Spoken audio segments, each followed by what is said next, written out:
Daniel Padilla masayang pinagdiriwang ang kanyang ika-31st birthday celebration kasama ang kanyang pamilya at nobiyang si Kyla Estrada at nakasuot silang lahat ng kulay itim as a motif ng kanyang selebrasyon.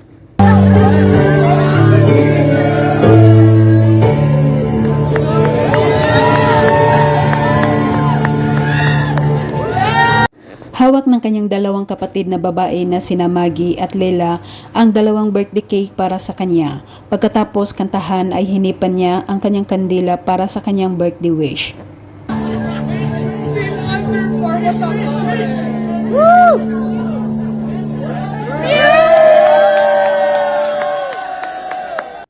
Makikita sa mga video ang closeness ni na Carla at Kyla. Hawak-hawak pa ng mami ni Daniel Padilla na si Carla ang mga braso ng nobyang si Kyla habang kinakantahan ang binata.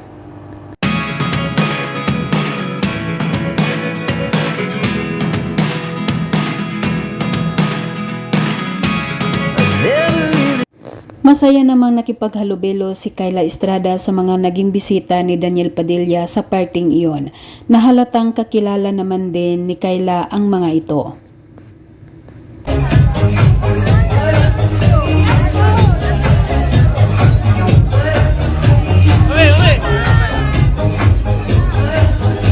Samantala, nagkaroon ng moment ang dalawa na kumain sa labas at sineselebrate ang kaarawan ni Daniel Padilla sa isang eksklusibong restaurant at spotted na nagsha-shopping ang dalawa.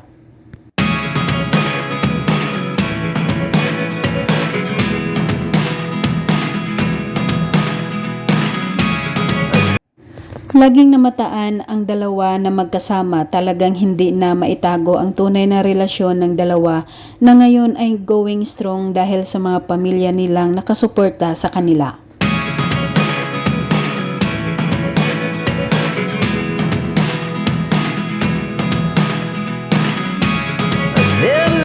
Seryosong nag-uusap ang dalawa habang hinintay nila ang in-order na pagkain. Maraming ang mga tagahanga ng dalawa na nagwi-wish na sana sila na nga ang magkatuluyan.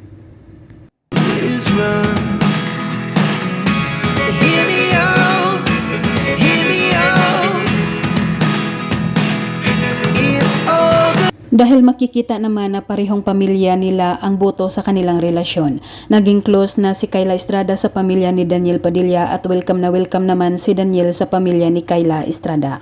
We are not celebrating